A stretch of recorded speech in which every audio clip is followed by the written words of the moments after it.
El autoritarismo en la religión, la ciencia y en la política está siendo cada vez más aceptado, no tanto porque muchas personas crean explícitamente en él, sino porque se sienten individualmente impotentes y ansiosas. Entonces, ¿qué más se puede hacer, excepto seguir al líder político de masas o seguir la autoridad de las costumbres, la opinión pública y las expectativas sociales? El psicólogo estadounidense Rollo May escribió estas palabras en 1953 y en las décadas que siguieron, Occidente avanzó hacia la tiranía. Se estableció un estado de vigilancia masiva, la libertad de expresión se dio paso a niveles crecientes de censura, la burocracia estatista y las regulaciones sofocantes invadieron cada vez más áreas de la vida, y las tasas impositivas alcanzaron niveles que en el pasado habrían causado una revolución. Sin embargo, en los últimos años, este avance hacia la tiranía se ha convertido en una carrera, ya que algunos países occidentales coquetean con un gobierno totalitario pleno. Pero la existencia de políticos hambrientos de poder y psicológicamente perturbados que desean un control total no es lo que hace que nuestra situación sea particularmente precaria, ya que tales individuos existen en todas las épocas. Más bien, nuestros problemas radican en el hecho de que muy pocas personas poseen la virtud que puede cambiar el rumbo en dirección a la libertad. Esa virtud es el coraje.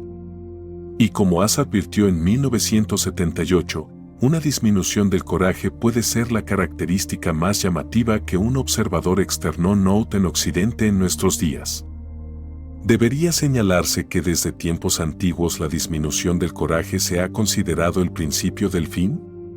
En este video vamos a explorar cómo una hiperconformidad y una obediencia ciega han infectado a Occidente y en el proceso han ahogado el cultivo del coraje. Discutiremos cómo una cobardía generalizada está permitiendo el surgimiento del autoritarismo y cómo un renacimiento del coraje es el antídoto para nuestro precario predicamento político. La conformidad patológica que infecta a Occidente se ha gestado durante generaciones y es el resultado de una confluencia de factores. Es impulsada por un sistema de valores en el que la validación social ocupa una posición preeminente. Es promovida además por el uso de las redes sociales y el hecho de que el éxito en estas plataformas se logra mediante el señalamiento de virtudes y la conformidad con los sabores morales del día. También es producto de un sistema educativo que deifica el ideal democrático y promueve los derechos de la mayoría sobre los derechos del individuo. Estos factores, combinados con otros, han creado una sociedad de hiperconformistas y, como explicó el psicólogo Rollo May, lo opuesto al coraje, en nuestra época en particular, es la conformidad automática. Una de las formas en que se manifiesta la conformidad occidental es a través de una obediencia ciega y una necesidad patológica de seguir reglas. La mayoría de las personas creen que ser una buena persona es ser una persona complaciente y hacer lo que se les dice por parte de quienes ocupan posiciones de poder político y sus lacayos en los medios de comunicación.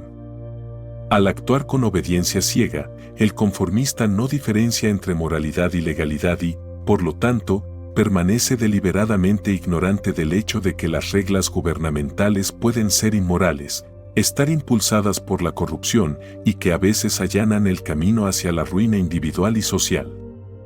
O como explica Rollo May, nuestro problema particular en la época actual es una abrumadora tendencia hacia la conformidad. En tales tiempos, la ética tiende más y más a identificarse con la obediencia. Uno es bueno en la medida en que uno obedece los dictados de la sociedad. Es como si cuanto más acrítica sea la obediencia, mejor.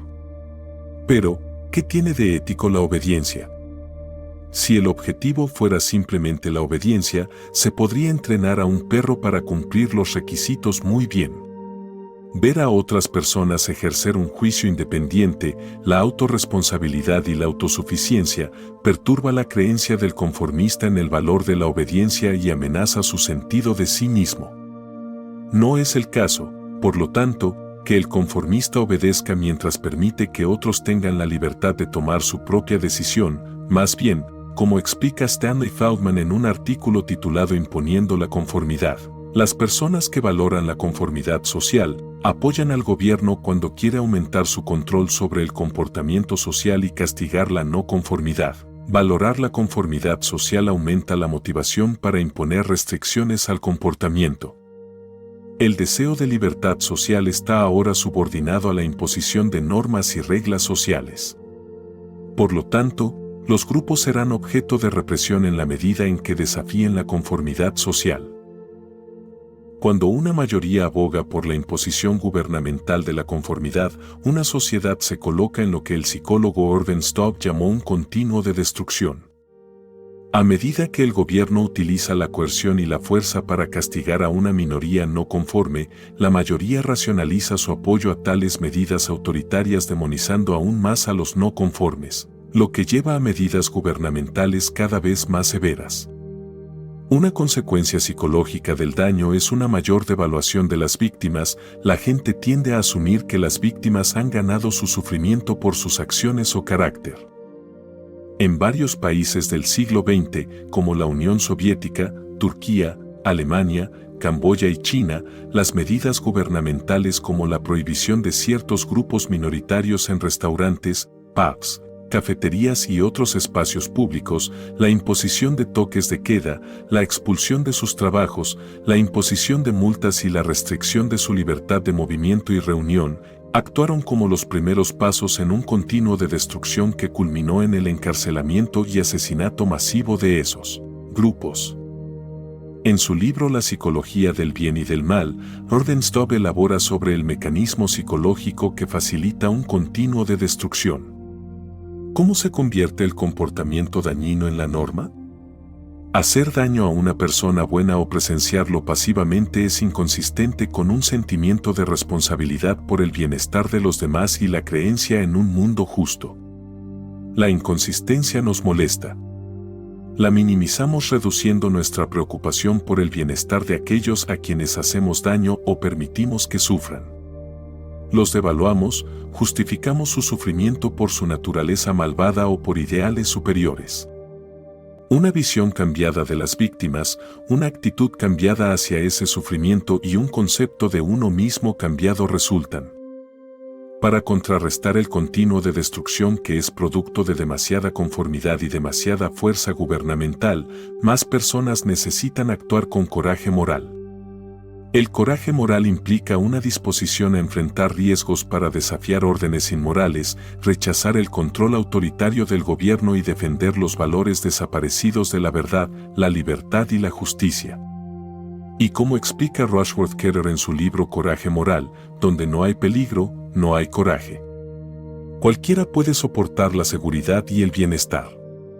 Los desafíos reales surgen ante el peligro. Así sucede con el coraje moral, donde el peligro se soporta por el bien de un compromiso general con la conciencia, los principios o los valores fundamentales. Algunos actos de coraje moral van acompañados de riesgos leves, como ser ridiculizado, insultado u ostracizado. Si, por ejemplo, hablamos en contra de una creencia del status quo en presencia de un grupo de conformistas, o si nos negamos a adherirnos a prácticas o mandatos sociales que son inmorales o idiotas, podemos perder amigos o atraer palabras selectas de los obedientes. Pero este es un precio pequeño a pagar a cambio de hacer lo que creemos que es correcto, porque como explica Rollo May, la marca del coraje en nuestra era de conformidad es la capacidad de mantenerse firme en las propias convicciones. Sin embargo, a veces los actos de coraje moral van acompañados de riesgos más graves, como la pérdida de empleo, sanciones físicas o financieras, encarcelamiento o, en algunos casos, incluso la muerte. De todos los dilemas éticos angustiosos que enfrenta la humanidad, escribe Rushworth Keller, pocos son más desgarradores que la elección entre lo que es correcto para el mundo y lo que es correcto para usted y su familia. Carl Jung llamó a los hombres y mujeres dispuestos a enfrentar grandes peligros en desafío de la tiranía los verdaderos líderes de la humanidad. Y para conocer la mentalidad de uno de estos líderes podemos recurrir a la historia de Viktor Pestov. En 1967, Pestov era un joven de 20 años que vivía en la Unión Soviética. Su familia era acomodada según los estándares soviéticos y su madre era un miembro de alto rango de la KGB. Sin embargo, Pestov no podía apartar la mirada de la bota de la tiranía que aplastaba a la sociedad y por eso se interesó mucho en los asuntos políticos. Y cuando los tanques soviéticos entraron en Checoslovaquia y aplastaron violentamente la protesta por los derechos humanos conocida como la Primavera de Praga, Pestov le dijo a su amigo, «Tenemos que hacer algo al respecto». Pestov y su hermano crearon un grupo clandestino llamado Rusia Libre y advirtió a quienes se unieron que probablemente serían arrestados dentro del año. Sin embargo, todos estuvieron de acuerdo en que la batalla por la libertad justificaba el riesgo, y así comenzaron a publicar panfletos que exponían las mentiras del régimen soviético y a salir furtivamente en la oscuridad de la noche para distribuirlos. La KGB identificó rápidamente al grupo como una amenaza y en 1970 Pestov fue arrestado, su madre fue despedida de la KGB y nunca más se le permitió trabajar en Rusia, y Pestov fue condenado a 5 años en un campo de prisioneros soviéticos.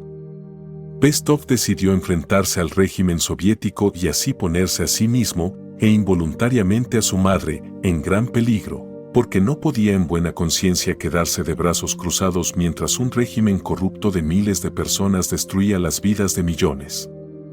Entendió que si no defendía la libertad de los demás, no podía esperar que otros defendieran la suya, y que si nadie hacía nada, todos estaban condenados. Y así, eligió enfrentar el peligro, luchar por la libertad y cargar una parte del destino de la sociedad sobre sus hombros. Se vio a sí mismo luchando contra la malévola idea de que alguien pensará por ti, alguien tomará decisiones por ti, y como explicó, una persona debería ser el dueño de su propio destino. En una conversación con Rushworth Keller, Pestov reflexionó sobre los graves peligros a los que voluntariamente se enfrentó y sobre los 5 años que pasó en prisión. Creo que hice lo correcto, concluyó Pestov. No me quedé callado. Estaba diciendo y haciendo lo que tenía que hacer. Hubo una contribución muy pequeña mía al hecho de que los comunistas fueran expulsados del poder. A menos que más personas puedan reunir el coraje moral necesario para renunciar a la conformidad en favor de defender la libertad y lo que es correcto, y al menos hacer una pequeña contribución para combatir la tiranía, las sociedades occidentales continuarán moviéndose hacia lo que Ayn Rand llamó la etapa de la inversión final. O como advierte, nos estamos acercando rápidamente a la etapa de la inversión final, la etapa en la que el gobierno es libre de hacer lo que quiera, mientras que los ciudadanos solo pueden actuar con permiso, que es la etapa de los periodos más oscuros de la historia humana, la etapa del gobierno por la fuerza bruta.